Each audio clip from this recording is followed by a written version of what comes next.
नमस्कार, स्वागत है आप सभी का। मैं हूं आपके साथ कुमार कुणाल धीरज। आप देख रहे हैं उत्तराखंड न्यूज़। उत्तराखंड के मुख्यमंत्री पुष्कर सिंह धामी ने हेली दुर्घटनाओं को लेकर समय पर ऑडिट करने के आदेश दिए हैं। इनमें गत वर्षों में हुई हेली दुर्घटनाएं भी शामिल हैं।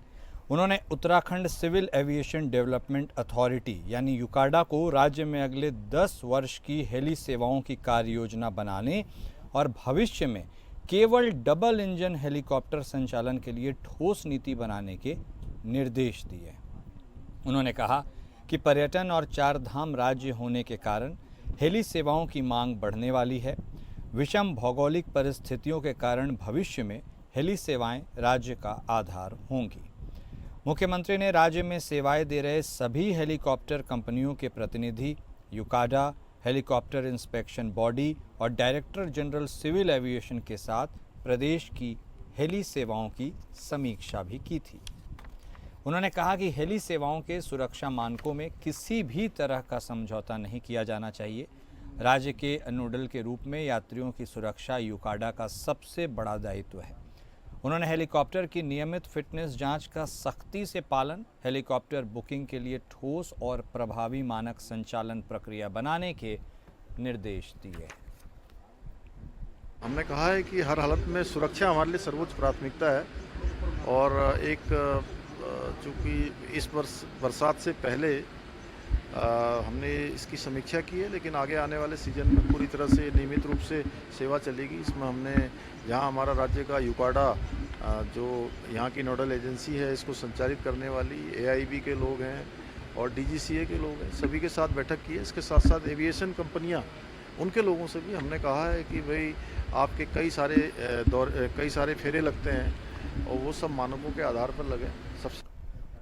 और हमारे साथ हमारे संवाददाता सतीश कोठारी इस खबर पर जुड़ गए हैं। सतीश, तो मुख्यमंत्री ने अब संज्ञान ले लिया है हेली दुर्घटनाओं को लेकर के। आमतौर पर यह बात निकल के आ रही थी कि कौन सी जांच हो रही है, रिपोर्ट सार्वजनिक क्यों नहीं हो रही है, लेकिन ऑडिट के सख्त आदेश दिए हैं। डबल इंजन हेलीकॉप्टर पर भी अब फोकस करने की बात कही है। क्या यह सुनिश्चित करने की कोशिश है कि भविष्य में ऐसी दुर्घटनाएं न हों? और क्या कुछ कहा मुख्यमंत्री ने और मीटिंग में क्या क्या हुआ?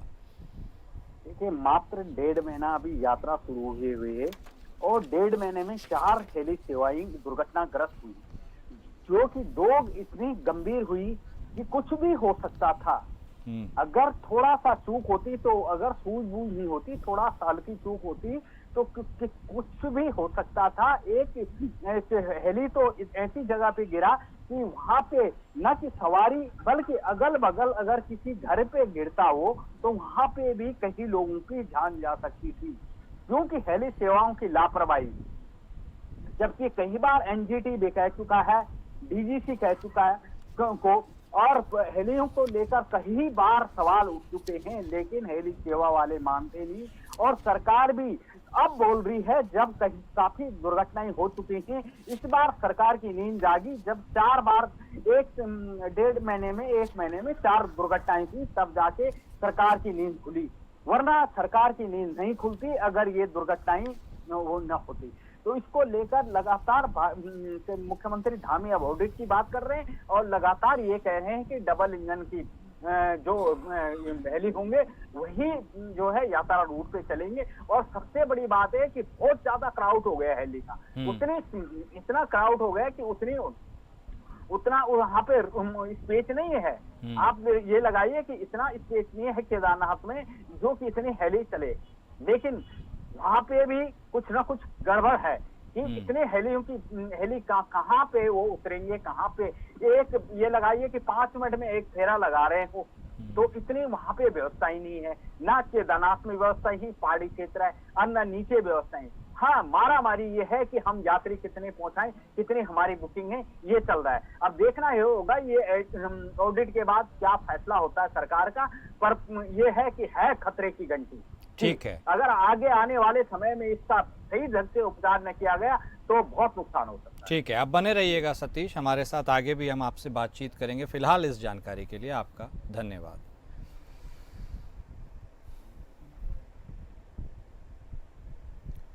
उत्तराखंड डिप्लोमा इंजीनियर्स महासंघ के द्विवार्षिक महाधिवेशन 2025 में आज मुख्यमंत्री पुष्कर सिंह धामी ने मुख्य अतिथि के तौर पर शिरकत की। वहीं मुख्य सचिव आनंद वर्धन भी इस कार्यक्रम में मौजूद रहे। इस दौरान मुख्यमंत्री ने उत्तराखंड डिप्लोमा इंजीनियर्स महासंघ के पदाधिकारियों और सदस्यों को संबोधित करते हुए कहा कि अपने क्षेत्र में ईमानदारी, मेहनत और समर्पण के साथ काम करिए, क्योंकि आज हमारा राज्य हर क्षेत्र में एक मॉडल बन रहा है। भारत के अंदर रहने वाले प्रवासी भी गौरवान्वित हो रहे हैं कि प्रदेश प्रगति कर रहा है, इसलिए हमारी जिम्मेदारी और बढ़ जाती है। सीएम ने कहा कि आज बेरोजगारी दर में कमी आई है, स्वास्थ्य सेवाएं बेहतर हुई हैं, रोपवे पर काम शुरू हो गया है, ऋषिकेश कर्णप्रयाग रेलवे का काम चल रहा है, पहाड़ों की तरफ रेल ले जाने का सपना साकार हो रहा है, ऑल वेदर रोड बन गई है। वहीं हमारी सरकार राज्य को देश के अग्रणी राज्य बनाने के लिए निरंतर कार्य कर रही है। वहीं मुख्य सचिव आनंद वर्धन ने भी इस मौके पर सभी को शुभकामनाएं दी। जूनियर इंजीनियर्स हमारे सभी विकास कार्यक्रमों, खास करके जो स्थापना से संबंधित कार्य होते हैं, उसका मुख्य रीढ़ और मुख्य फलक्रम होता है, क्योंकि साइट पे जहां भी जो कार्य निष्पादित किए जाते हैं उसकी पूरी जिम्मेवारी आप सबों के कंधों पे रहती है। आप सबों के कार्य जिस प्रकार के होंगे वैसा ही वो परियोजना, वो कार्य अपना अंतिम रूप लेगा। उत्तराखंड में इन दिनों पर्यटक एक बहुत बड़े पैमाने पर पहाड़ों का रुख कर रहे हैं। ऐसे में नैनीताल, मसूरी, कैंची धाम सभी जगह यात्रियों की भीड़ देखने को मिल रही है, जिससे ट्रैफिक जाम की समस्या हो रही है। मुख्यमंत्री धामी का कहना है कि प्रदेश में बढ़ती गर्मी में देश भर से लोग पहाड़ों में घूमने आ रहे हैं। नैनीताल, मसूरी, धनोल्टी, रानीखेत, कैंची धाम सभी जगह बड़ी संख्या में पर्यटक आ रहे हैं। वीकेंड पर पर्यटकों की बढ़ती भीड़ की वजह से ट्रैफिक जाम भी हो रहा है, जिसको लेकर के अधिकारियों को निर्देश दिए गए हैं कि ट्रैफिक को लेकर प्लान बनाया जाए, पार्किंग की व्यवस्थाओं को सभी जगह बेहतर बनाया जाए। इसके साथ ही सड़कों को लेकर भी निर्देश दिए गए हैं, क्योंकि पहाड़ में छोटी सड़कों पर ज़्यादा गाड़ियां पहुंचने की वजह से भी लंबा ट्रैफिक जाम हो रहा है। टूरिस्ट हैं एक तो उनकी सुरक्षा हमारे लिए पहली प्राथमिकता है, उसके साथ साथ उनकी यात्रा अच्छी हो, उनकी यात्रा आसानी से पूरी हो जाए, लंबे जाम में उनको न फंसना पड़े, अन्य परेशानियों में न जाना पड़े। उसके लिए हम 3 प्रकार की योजनाओं पर काम कर रहे हैं। अल्पकालिक, मध्यकालिक और दीर्घकालिक, तीनों योजनाओं पर हमारा काम चल रहा है, जिससे कि आने वाले समय में कुछ अन्य हम बाईपास इत्यादि का निर्माण कर रहे हैं। जैसे देहरादून में रिस्पना और जिंदाल पर एलिवेटेड रोड के निर्माण का प्रस्ताव हमारा आगे बढ़ा है। लगातार हमारे संवाददाता सतीश कोठारी हमारे साथ बने हुए हैं, इस खबर पर उनके से चर्चा हम करेंगे। सतीश, एक तरफ तो लगातार राज्य सरकार यह कोशिश करती है कि बड़ी संख्या में सैलानी प्रदेश में आए, इससे टूरिज्म को बढ़ावा होता है, दूसरी तरफ इसका साइड इफेक्ट होता है कि ट्रैफिक की समस्या बढ़ जाती है। ऐसे में मुख्यमंत्री ने ट्रैफिक की समस्या का भी संज्ञान लिया है। कितना कारगर होगा ये और क्या कुछ कहा सीएम ने? देखिए, मैं बात कर रहा हूँ चार धाम यात्रा के रूट की। तो चार धाम यात्रा के साथ जहाँ पे कैंची धाम है, यहाँ पे जो है धारी देवी है, यहाँ पे वो काली मठ है, यहाँ पे मठाना देवी है, यहाँ पे चोपता है, बहुत सारी जो टूरिस्ट पैलेस हैं। साथ में यहाँ पे जो ऋषिकेश राफ्टिंग का है बहुत बड़ा स्कोप। तो ऐसी बहुत सारी टूरिस्ट की जगह है, साथ में यहाँ पे धार्मिक स्थल में। लेकिन यहाँ पे समस्या इस बात की है कि रोड उतनी ही, टूरिस्ट बढ़ गया लेकिन रोडें नहीं बढ़ी। टूरिस्ट बढ़ गए, यहाँ पे गाड़ियां बढ़ गई, जनसंख्या बढ़ गई, रोडें हुई। उसको लेकर काफी चिंता में है सरकार की, किस तरीके से धीरे धीरे इसको बढ़ावा दिया जाए। यात्रा को बढ़ावा देने के साथ में इसका जो है जो रोड मैप है इसको भी ठीक किया जाए, क्योंकि जगह जगह जाम की समस्या हो जाती है। जहाँ यात्री ने 1 घंटे में पहुंचना है वहाँ 5 घंटे में पहुंचता है। तो उसको लेकर लगातार बैठकें चल रही हैं, लगातार ये चल रहा है, मंथन चल रहा है कि किस तरीके से इसको सुगम और सुचारू किया जाए। जी ठीक है, बहुत धन्यवाद सतीश आपका हमारे साथ जुड़ने के लिए और तमाम जानकारी देने के लिए।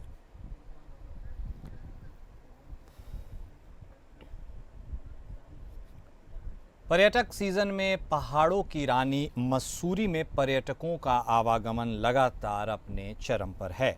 मसूरी में विगत दिनों पर्यटकों के आने के आंकड़ों का आकलन टोल टैक्स बैरियर के कैमरा के अवलोकन से करने पर यह पाया गया कि सामान्य दिनों में लगभग 8,000 वाहनों का मसूरी आवागमन होता है, लेकिन वीकेंड के दौरान यही संख्या बढ़कर 15,000 से अधिक हो रही है। वर्तमान में मसूरी क्षेत्र अंतर्गत लगभग 414 होटल तथा होम स्टे संचालित हो रहे हैं, जिनमें वाहनों के पार्क किए जाने की क्षमता लगभग 4,590 है, जिसके अनुसार मसूरी आने वालों वाहनों की संख्या पार्किंग क्षमता से 4 गुना अधिक है। यातायात के सुचारू संचालन और पर्यटकों तथा आम लोगों को यातायात के भारी दबाव की स्थिति से बचाने के लिए मसूरी आने की संभावना को देखते हुए दून पुलिस द्वारा तैयारियां की गई हैं।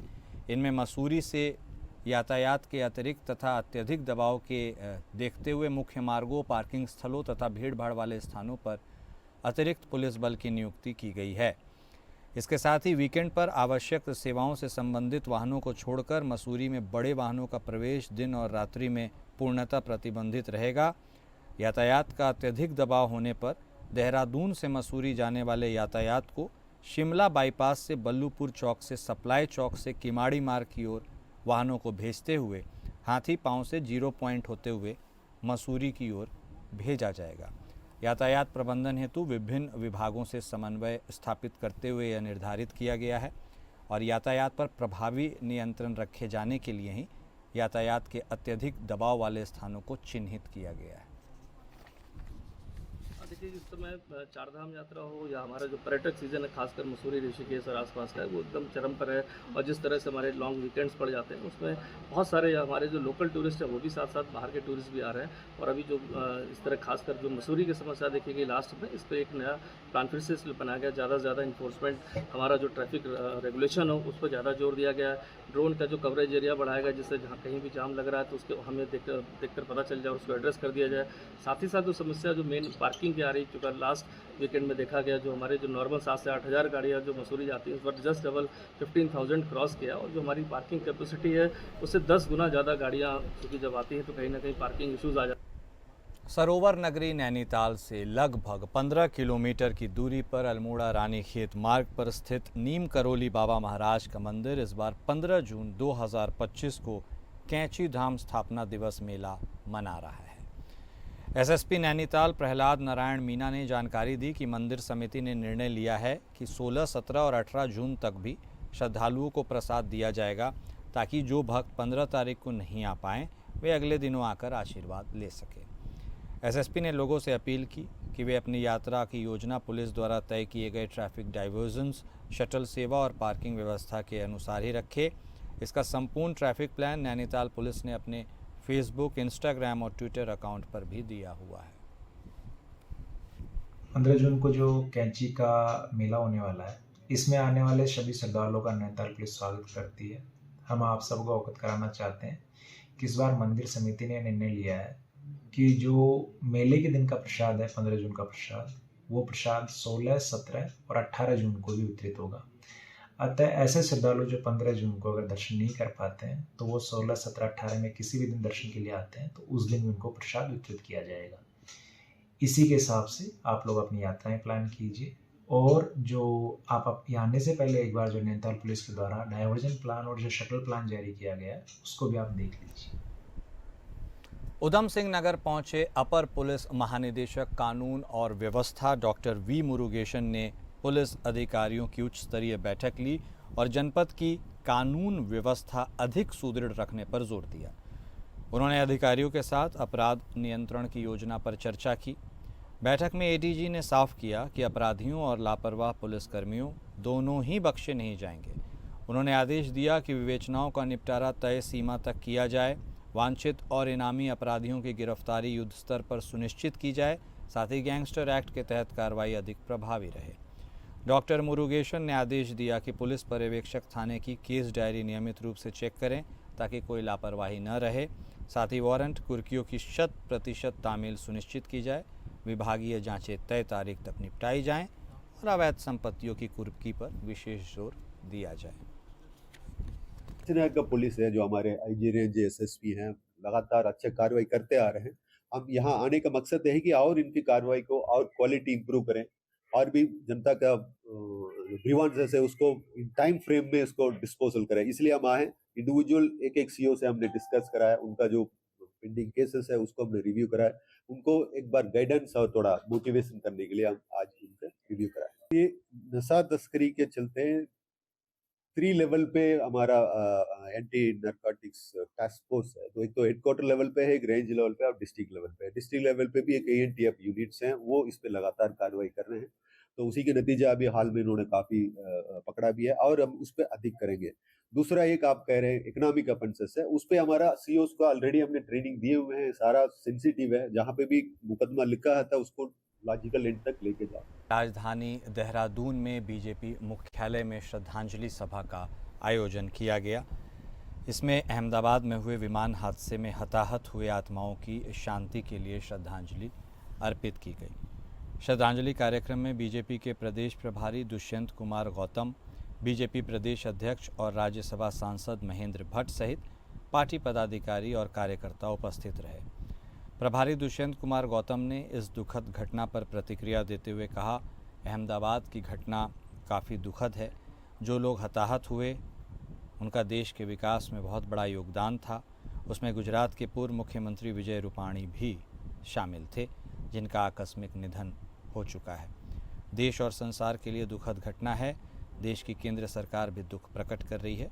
ईश्वर दिव्यांगत आत्माओं को अपने चरणों में स्थान दें। वहीं इस दुखद घटना पर शोक प्रकट करते हुए प्रदेश अध्यक्ष ने कहा, यह एक बहुत दुखद घटना है और ईश्वर उन सब दिवंगत आत्माओं के परिवार को शक्ति प्रदान करे।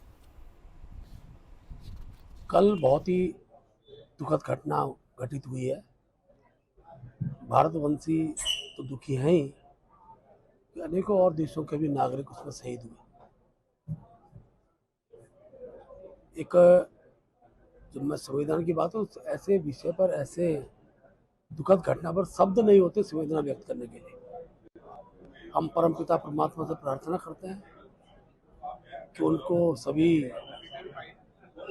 इसमें दुर्घटना करते हुए उनको अपने श्री चरणों में स्थान दें।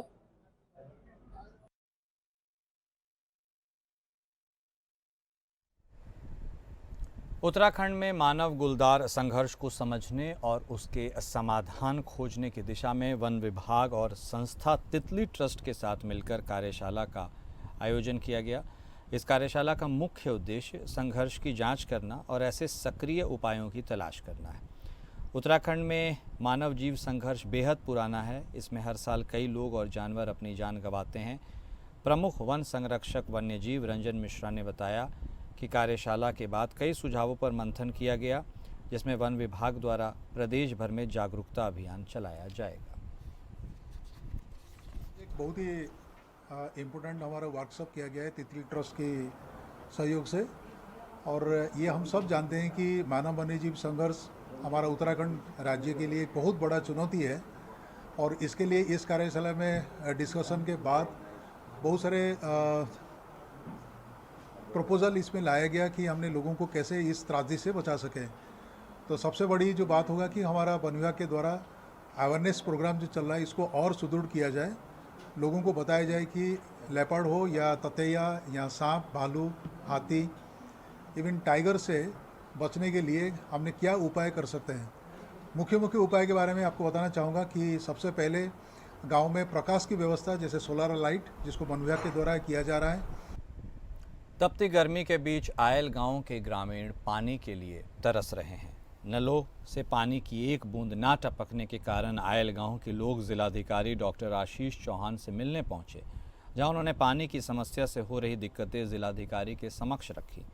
उन्होंने कहा कि सरकार द्वारा जल जीवन मिशन के तहत ग्रामीण क्षेत्रों में हर जगह नल तो लगा दिए गए, लेकिन उन नलों में पानी के लिए ग्रामीण आज भी टकटकी लगाए हुए बैठे हैं। ग्रामीणों का कहना है कि नलों से एक बूंद पानी टपक नहीं रहा, जिसके कारण उनके पालतू जानवर उन्हें पानी के लिए मीलों दूर जाना पड़ रहा है। ग्रामीणों का कहना है कि अगर उनके गांव में पानी की समस्या यूं ही रही तो उन्हें मजबूरन धरना प्रदर्शन करने के लिए जिलाधिकारी कार्यालय के समक्ष बैठना होगा। समस्या है, उन्होंने जो बताया कि लगभग लास्ट 1 मंथ से उनके यहाँ पे पानी की प्रॉब्लम आ रही है। तो इसी क्रम में मेरे द्वारा ऐसी जल निगम और आपके एक्सियन जल संस्थान उन्हें निर्देशित किया गया तत्काल इसमें आवश्यक कार्रवाई किए जाने के लिए कहा गया है। मुझे उम्मीद है कि जल्दी ही उनकी प्रॉब्लम सॉल्व हो जाएगी। हम लोग कंट्रोल रूम जो है हमारा वो चूँकि कॉन्टीन्यूसली इस पर काम कर रहा है और बीच में भी सीएम हेल्पलाइन में या कहीं और जो शिकायतें आ रही है या समाचार पत्रों में या सोशल मीडिया के थ्रू हमें जहाँ से भी सूचनाएं प्राप्त हो रही है उसके अकॉर्डिंगली हम उनके रेमेडियल मेजर्स भी ले रहे हैं, उन प्रॉब्लम्स को सॉल्व करने का प्रयास करें। कुलदीप बिष्ट हमारे संवाददाता हमारे साथ जुड़ गए हैं, उनसे बातचीत करेंगे। कुलदीप, पौड़ी ज़िले का यह आयल गांव अभी भी क्या पानी की समस्या से दो चार हो रहा है, रहने को मजबूर है? क्या कुछ और कहा ग्रामीणों ने, इतना गुस्सा क्यों है और क्या आश्वासन मिला?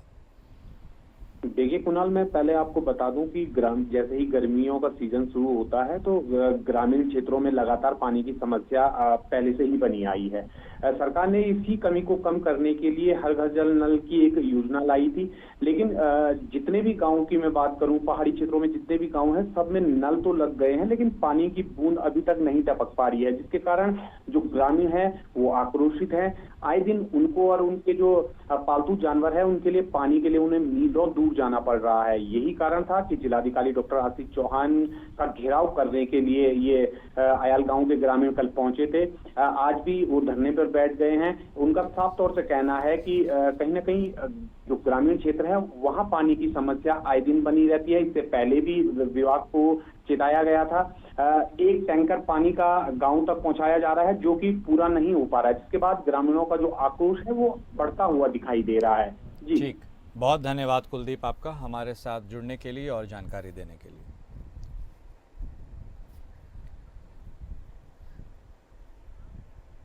हरिद्वार रुड़की विकास प्राधिकरण की कार्यवाही हर रोज देहात क्षेत्र में बड़े स्तर पर की जा रही है। भगवानपुर क्षेत्र में बिना अनुमति लिए गए कॉलोनियां काटी जा रही है और उन पर एचआरडीए का बुलडोजर गरज रहा है, जिसका असर ये है कि अवैध कॉलोनी माफियाओं में हड़कंप मचा हुआ है। भगवानपुर के मशहूर सम्राट की कॉलोनी पर भी आज बुलडोजर चलाया गया। साथ ही प्रताप कॉलोनी पर भी लगातार हो रही इस तरह की कार्रवाई से राजस्व को अच्छा खासा मुनाफा होने की उम्मीद जताई जा रही है। अब लेआउटों की संख्या में काफ़ी वृद्धि हुई है और लोग अब ट्रैक पर आ रहे हैं जो अनाधिकृत रूप से कॉलोनियाँ काटते थे। तो जो भी अनाधिकृत रूप से कॉलोनियाँ काटेगा वो उसी प्रकार का हम लोग कार्रवाई करेंगे और ध्वस्त करेंगे, ताकि जो है एक आम जनता को जो है उसको एक सुनियोजित विकास मिले और प्रॉपर तरीके से अपना आश्रय न मिले। और उत्तराखंड न्यूज़ में अभी के लिए बस इतना ही।